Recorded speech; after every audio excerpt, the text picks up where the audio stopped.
ये देखो वायु प्रदूषण समझता है लोग। हवा प्रदूषण। मोटरसाइकिल में का संसर खोल कर भर लगे भरोलावे लगे अपना फैले धुआं निकलता है, बहुत खतरनाक होता है, उसी को बोलते हैं प्रदूषण। ठीक बा, चल जाएगा बेटिया पकाएगा ले चौकस पिटाई।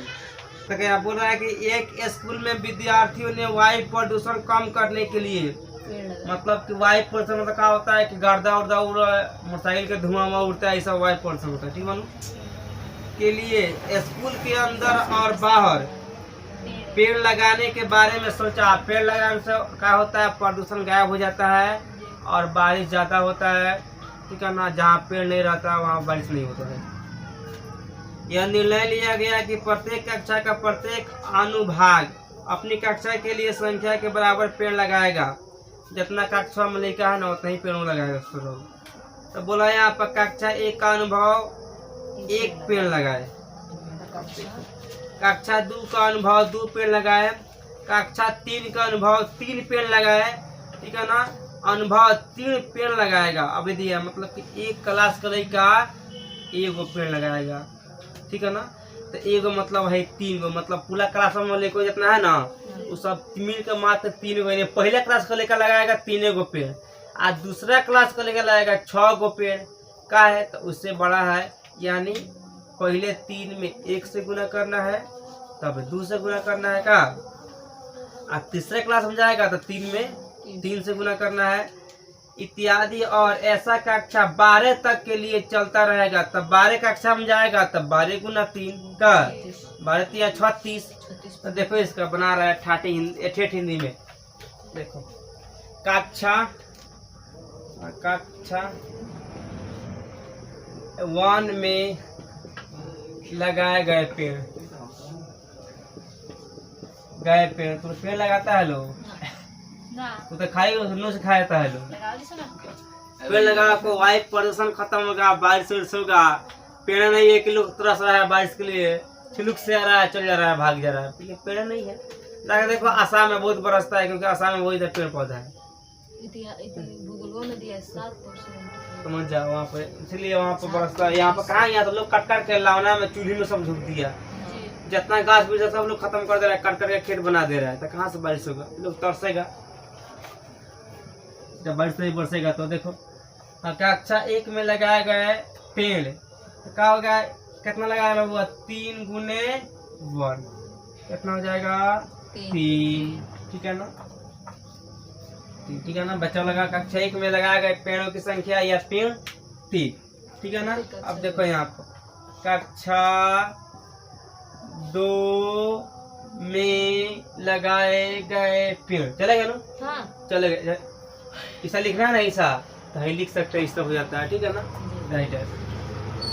2 के लिए 2 गुना 3 का, अच्छा 3 गुना 2 3 दूनी 6 गो लगाएगा पेड़।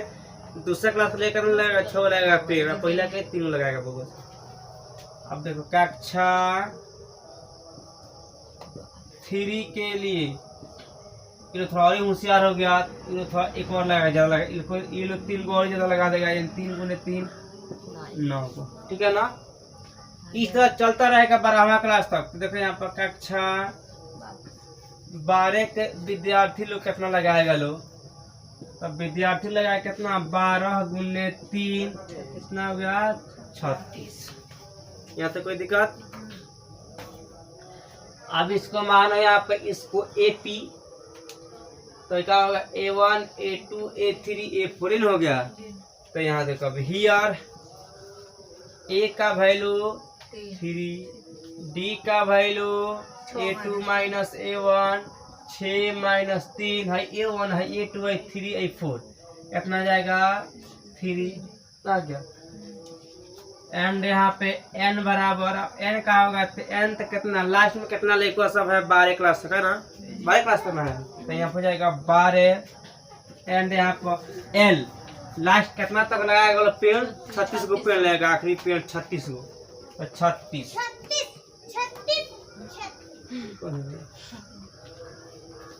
देखो अब इसका बैठा लो फॉर्मूला एस एन बराबर हो जाएगा हम लोग का n/2 इंटू यहाँ पर a प्लस l अब n का वैल्यू कितना है 12 12/2 इंटू यहाँ पे a का वैल्यू 3 प्लस l का वैल्यू 36 हो गया। अब आ जाएगा 6 ना हो जाएगा, कटेगा तो है 3 9 12 गुना गुना 39, 39 में गुना तो कितना आएगा 9 6 54 के 4 5 7 का 18 4 19 20 21 22 23 9 6 के 54 के 4 हाथ में 5 18 को 5 को 23 को ये लिखाएगा। अतः पेड़ों की संख्या उस विद्यालय में कितना पेड़ लग जाएगा हम लोग के 234 को 234 को पेड़ लगाया गया बच्चों वालों कहाँ 1 से लेके 12वां क्लास तक मिलके आया विज्ञान से। तो क्या पे यह है ना, आप लोग का देखो पहले एक केंद्र दिया है, केंद्र समझो ये केंद्र वाला सब स्पाइडर समझो। इस तरह हो गया, इस तरह आके और इस तरह आके और इस तरह करके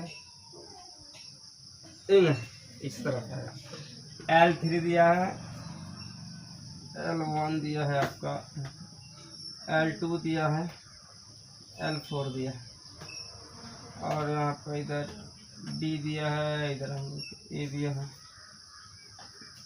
अब यहाँ पर है कौन सी समझो, बोल रहा है कि केंद्र A से भाई A से, ठीक है ना, केंद्र A से प्रारंभ करते हुए मतलब चलते हुए शुरू करते हुए बारी बारी केंद्र ए बी लेते हुए ए और बी लेते हुए त्रिज्याएं 0.5 सेंटीमीटर यानी त्रिज्या का रेडियस दिया है 0.5 सेंटीमीटर। तो 0.5 सेंटीमीटर का हम लोग 1/2 लिख सकते हैं, देख सकते हैं ना, क्योंकि एक आधा हो जाएगा तो 1/2 भाग करेंगे हम तो इतना आ जाएगा। ठीक, अब यहाँ हो जाए 1/2 हम, और यहाँ पर 1 सेंटीमीटर 1.5 सेंटीमीटर 2 सेंटीमीटर वाले उत्तरोत्तर अर्धवृत्त मतलब हाफ आधा वृत्त, ठीक है ना, को खींचकर एक स्पाइरल बनाया जाता है।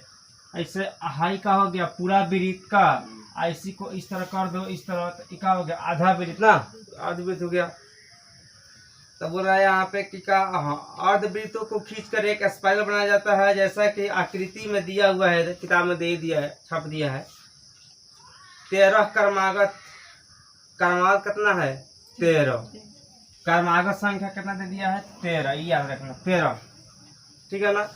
क्रमागत अर्धवृत्तों से बने इस स्पाइरल की कुल लंबाई क्या है, जबकि पाई का वैल्यू रखना है पाई बराबर 22/7, ये भी किताब में दिया है, इधर 22 लीजिए। संकेत के लिए क्रमशः केंद्र ए बी वाले अर्धवृत्त की लंबाई यहाँ पे दिया L1 L2 यहाँ पर L3 L4। अब देखो हियर में क्या हो जाएगा, तो जैसे यहाँ पर 13 दे दिया है किताब में, 13 भी दिया है, 0.5 दिया है, अब 22/7 भी दिया है।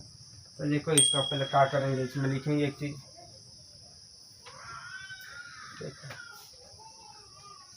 पहले इसको लिख देना है यहाँ पे क्रमागत, ठीक है ना, ए और बी के लेते हुए क्या लिखो यहाँ पे ए एंड बी, ए और बी, ए और बी, ए और बी का यहाँ बारी लेते हुए इसका त्रिज्या कितना है यहाँ पर 0.5 है ना।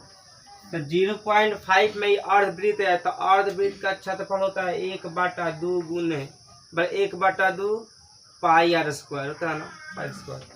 तो जो है ना यहाँ पे ये हाफ है सब में, यानी पाई गुने 1/2, पहिलका में 1/2 का है, तो 0.5 दिया है, 0.5 का मतलब होता है 1/2, एक ये हो गया इस AP के हिसाब से, ठीक है ना। ए और बी के त्रिज्या है, एक त्रिज्या हो जाएगा हम लोग के पाई गुने 1, अब 1 का है, ऐसे कि यहाँ पे 0.55 बढ़ा दिया है, बढ़ा है।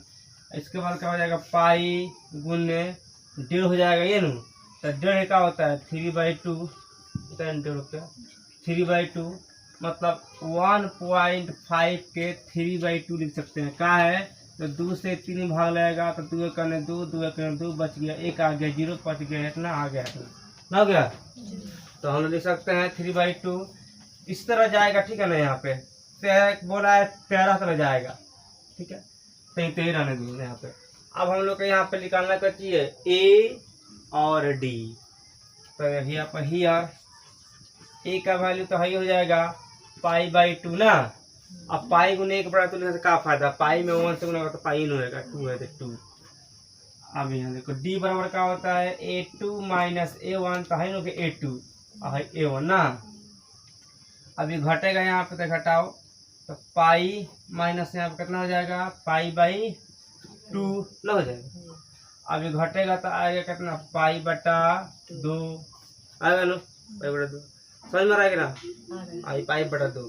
और इसका एक यहाँ पर देखो एनवा कितना दे दिया है, 13, किताब में बोल रहा है 13वां, एनवा 13 दिया है। अब देखो हम लोग का यहाँ सब कुछ मालूम हो गया, ए भी मालूम हो गया, डी भी मालूम हो गया, एन भी मालूम हो गया। तो एन मालूम हो गया तो इसका ज्ञात क्या करना है, लास्ट में इसको लंबाई ज्ञात करना है। तो लंबाई के लिए ये वाला फॉर्मूला एस एन बराबर एन बाई 2, ठीक, लगाओ फॉर्मूला यूज करो यहाँ पे। इसका सूत्र लगे एस एन बराबर एन बाई 2 इंटू यहाँ पर 2a plus n minus 1 into d. अब देखो इसी बैठा देना है, एन का मतलब 13 बटा 2 है, 2 गुने पाई बटा 2, फिर प्लस, अब देखो फिर एन का वैल्यू मिलेगा 13 माइनस 1 और फिर पाई बटा 2 गुना में अभी आ जाएगा। देखो तो अब ये नहीं कटेगा, इसको इसी तरह। अब ये 2 कट जाएगा का, तो बचेगा हम लोग का पाई प्लस, अब देखो यहाँ 12 हो जाएगा, 12 गुने पाई बटा 2। अब वही कट जाता आ जाएगा 6, तो यहाँ जाएगा 13 बटा 2 इंटू यहाँ पे देखो अब जाएगा पाई प्लस 6 पाई, तीन हो जाएगा, 6 पाई हो जाएगा। अब 6 पाई होगा तो देखो यहाँ पे जाएगा 13 बटा 2, ठीक है ना। फिर मान लीजिए गुना यहाँ पर कर दे रहे हैं तो 6 कितना होगा, 7 पाई हो जाएगा ना, 7 पाई, ठीक। अब पाई मतलब रुपया ना है, पाई ये ग्रीक लेटर है, यूनान का शब्द है, यूनान लोग इसका आविष्कार किया है। इसका नॉर्मल वैल्यू क्या होता है, 22 बटा 7 और 10वां में पढ़ना है 3.141 होगा तो क्या हो जाएगा, 93 पाई होगा नु बटा 2। कोई दिक्कत, अब यहाँ समझो। अब यहाँ पर पाई है तो पाई का वैल्यू किताब बोल रहा है कि 22 बटा 7 रख देना, ठीक। एक काम करो तुम लोग यहाँ पर पाई को छटका दो, ये हो गया आप लोग का 91, ठीक है ना, गुने पाई, ठीक। तो पाई का वैल्यू रख दो कितना, 22 बटा 7, तो 22 बटे 7 हो गया। है हो गया बड़का बटा में 2 हुआ नो। अब यहाँ पर क्या होगा, इस ये उल्टा पुल्टी होगा, ठीक है ना, इधर उधर होगा, नीचे 1 मान लेना, ठीक। तो 1 मानना है तो अब यहाँ से इस 91 में 22 से गुना करने में कितना आएगा, ठीक है ना। और नहीं तो इस तरह हो जाएगा कितना, 13 सत्तर 91 हो गया। अब यहाँ पर होगा हो जाएगा, तो यहाँ बच का गया 13 गुने 22 बटे 2 हो जाएगा नो। अब भाई 2 से कटेगा 22 तो 11 बेर में कटेगा नो। अब 13 के पढ़ 11 बेर पढ़ो तो 13 दो यहाँ के 130 और 13 हो गया 143, तो यहाँ आ गया 143 इसका आंसर। कोई दिक्कत मान कहा 20 अरे समझ भाई कहता 200 लट्ठो लाठी मार करे वाला, ठीक बा। हाँ जितना वो इसके घर पर लाठी रहता है ना भाई, देखना बहुत के घर पर रखता है लाठी, जहाँ मार भाई ले गुलुआ पूरा लाठी। सही बात भाई, एक आदमी घर पर देख रहे हाथ में 5 लाठी लेकर पटकता लट्ठो की ढेरी के रूप में, ये 200 लाठा रखल बा ढेरी के रूप में इस प्रकार रखा गया है, ठीक है ना, कि सबसे नीचे वाली पंक्ति में 20 लट्ठे, मतलब कि लाठी जो है ना, लाठी का इस तरह करके, ठीक है ना, इस तरह रखा गया है। लाठी माने एक दूसरे पर लाठी रखल बा, ठीक बा, इस तरह रखा गया है लाठी। तो ये बोल रहा है कि हाँ अगली हाथ यहाँ भी रहा, निचले वाली पंक्ति में 20 लट्ठे, उससे अगली वाली माने इसमें 20 गो, इसमें 19 गो लाठी, ठीक है ना, उससे अगली वाली में 18 गो लाठी, इससे ऊपर 18 गो लाठी इत्यादि। तो इससे ऊपर 17 गो, फिर 16 गो, 15 गो, इन होगा 14 गो, 13 गो, 12 गो, 11 गो, इस होगा। इतना लाठी रखाया हुआ है, ठीक है ना। देखिए यहाँ पर आकृति दे भी दिया है, यहाँ पे देख लीजिए।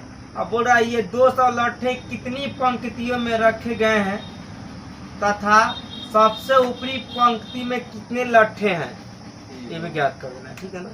अब देखो तो यहाँ पे एक काम यहाँ लिखना है कि लट्ठों की पंक्ति, ठीक है ना। देखो रो ऑफ रो, और रो मैंने रोना मत, रो ऑफ टॉप, ठीक है ना। लट्ठों की पंक्ति, लट्ठों कहाँ है, लट्ठों गया, लट्ठों की पंक्ति। और टॉप में तो यही मत समझना लट्टू, ये लाठी की बात हो रहा है, लट्टू की ना, लाठी वाला। तो ये माना यहाँ पे दे दिया है हम लोग के कितना, तो पहिलका में हम लोग के दे दिया लोग 20 को है, तो 20 के बाद वो आएगा 19, ठीक है ना। 19 के बाद आएगा 18, 18 के बाद 17, ठीक है ना। इस तरह करते करते करते करते पूरा कितना दे दिया है हम लोग के 200 लाठा, है ना, 200 लाठा है। अब इसमें हम लोग के ए डी निकाल के ऐसा में बैठा के बना देना है बस। अब देखो हियर यहाँ पे ए बराबर हम लोग के 20 हो गया का, और डी बराबर का हो गया A2 माइनस A1, मतलब इसमें से ही घटाओ तो 19 माइनस 20 बराबर -1 का, एंड यहाँ पे एसन बराबर कितना दे दिया है 200 लट्ठा। अब चलो इसका हो, अब यहाँ पर देखो एस एन बराबर हो जाएगा n/2 इंटू यहाँ पे 2a plus n minus 1 into D, clear. अब एस एन का वैल्यू 200 होता है, यहाँ देखो 200, भाई इधर ध्यान दो, उधर फाइट कर रहा है। n/2 तो n/2, फिर 2 गुने a का वैल्यू आपको दिया है 20, फिर यहाँ पे n का वैल्यू कुछ नहीं दिया है, तो n का वैल्यू छोड़ दो -1, और d का वैल्यू दिया है -1 गुने में है, ठीक है ना, ये गुना में है। और देखो इसमें क्या होगा, हो जाएगा 200 बराबर n/2 इंटू यहाँ पर 20 दूनी के 40 कर। अब देखो यहाँ पे माइनस को प्लस को माइनस को हो जाएगा n, ठीक है ना, माइनस माइनस प्लस, फिर यहाँ हो जाएगा कितना, एक खालिया के हो गया। अब देखो यहाँ पे 200 बराबर n/2 इंटू यहाँ पे देखो हो जाएगा आप लोग का 41 हो जाएगा नु, 41 माइनस n, यहाँ तो कोई दिक्कत। अब तुम एक काम करो, इसको लाफड़ा से बढ़िया है कि इसको इधर खींच लो, मतलब भाई 200 है ना, 200 में गुना कर लो, आ जाएगा 400, हो जाएगा यहाँ पे 400 बराबर यहाँ पे आ देखो आई n से 41 में गुना होगा तो हो जाएगा 41n, फिर यहाँ प्लस माइनस माइनस n से n में होता है n²। कोई दिक्कत। अब इधर आओ, अब क्या करना है हम लोग के, ये वाला बबुआ के उधर कर दो, इसको इधर खदेड़ दो, आओ हो इधर, इसको इधर बुलाओ। तो है इधर है हम लोग का माइनस में इधर आएगा तो प्लस में n², ठीक है ना। फिर इधर ये प्लस में तो माइनस में, माइनस यहाँ पे 41n, अब फिर यहाँ पे ये इधर है तो जाएगा -400, ठीक है ना, इधर जाएगा -400, अब बराबर अंडा, ठीक। यहाँ हो जाएगा आपका n² माइनस, अब भाई है ना 400 का फैक्टर करना है इस तरह, गुणनखंडन तो आ जाएगा इसका 2 गुणनखंडन आएगा, एक आएगा 16, एक आएगा 25, ठीक है ना। माइनस में अब गुना होगा तो कितना आ जाएगा, गुना होगा तो 400 भी आ जाएगा, और इसको जोड़ने के बाद -41 भी आ जाएगा, ठीक। तो यहाँ हो जाएगा कितना हम लोग के -16n -25n -400 = 0। कोई दिक्कत। अब यहाँ देखो इसमें से दोनों 4 को टर्म हो गया, 2 को यहाँ पे 2 को यहाँ पे, तो ये दोनों में से n कॉमन कर लो, आई दोनों में से 25 कॉमन कर, 25 का कॉमन कराता है, ये बचेगा n minus plus n plus हो जाएगा 16 बराबर 0। और तो यहाँ पे जाएगा n -16, एक है वाला, एक यहाँ पर ये n -25, क्लियर। अब यहाँ देख लो बराबर 0, तो ये n का वैल्यू आ गया 16, इधर माइनस में तो जाएगा प्लस में, एंड यहाँ पर फिर ये भी हो जाएगा n बराबर 25 हो गया। अब इसमें एक चीज और निकालना है, 2 लट्ठों की संख्या कितना है। अब यहाँ पर अब यहाँ पर निकाल देना है कौन कौन लट्ठा की संख्या है इसमें, ठीक। सबसे ऊपरी पंक्ति में कितने लट्ठे हैं, ठीक है ना। तो देखो यहाँ पे एक यहाँ पर 19 निकालना हैंस ए 25 बराबर हो जाएगा a प्लस 24d, मतलब यहाँ पर हो जाएगा a का वैल्यू दिया है 20 प्लस 24d, तो हो जाएगा 24 गुने -1 आएगा नू, तो 20 अब प्लस माइनस माइनस और 24 के 24 तो घटेगा तो आएगा -4 आ गया एक यहाँ पर। अब एक यहाँ पर निकालना है a 16, तो a 16 होता है a प्लस 15d, तो a का वैल्यू दिया है 20 × 20 प्लस 15 गुने -1, तो अब गुना होगा तो जाएगा 15 गुने -1 होगा, तो ये हो जाएगा तो कितना 20 प्लस माइनस माइनस 15 का 15, अब घटेगा तो जाएगा 5। अब हुआ आंसर मान लो ठीक कहता देखो चालू हो गया है। और देखो ये तो हो गया। देखो फर्स्ट आप ए का वैल्यू ए रख दो 5 दूनी का 10, ए का वैल्यू 10। ठीक, अब डी का वैल्यू डी, अब डी का वैल्यू डी का रखाएगा 5 3 8 8 9 16 में 10 गया तो 6, डी का value 6, d is equal to 6। And यहाँ पे एन का वैल्यू, अब एन का वैल्यू भी यहाँ पे 10 लेके चलो। कहा है 10 लेके चलो, किताब में दिया है इस रेखा पर 10 आलू रखे गए हैं, आलू की संख्या 10 ही है इसीलिए 10। अब रखो यहाँ पे एस एन बराबर n/2 इंटू यहाँ पे 2a plus n-1 into d into e, तो ये जगह 10/2 इंटू यहाँ पर 2 गुने 10 प्लस 10 -1 इंटू डी, 6 का है, डी का वैल्यू 6, ये कट जाएगा तो आ जाएगा 5 इंटू यहाँ पे 10 दूनी 20 प्लस हो जाएगा 9 × 4 = 10 में से गया था 9, 9 में 6 से गुना होगा तो 9 × 4 का इंटू यहाँ पर जाएगा हम लोग 5 गुने 0 को 4 को 4 को 5 को 2 को 7 को, क्लियर। आ देखो 5 का 20 के 0 हाथ में लगा 2 और 7 × 5 = 35 2 37 मीटर, इसका आंसर हो गया।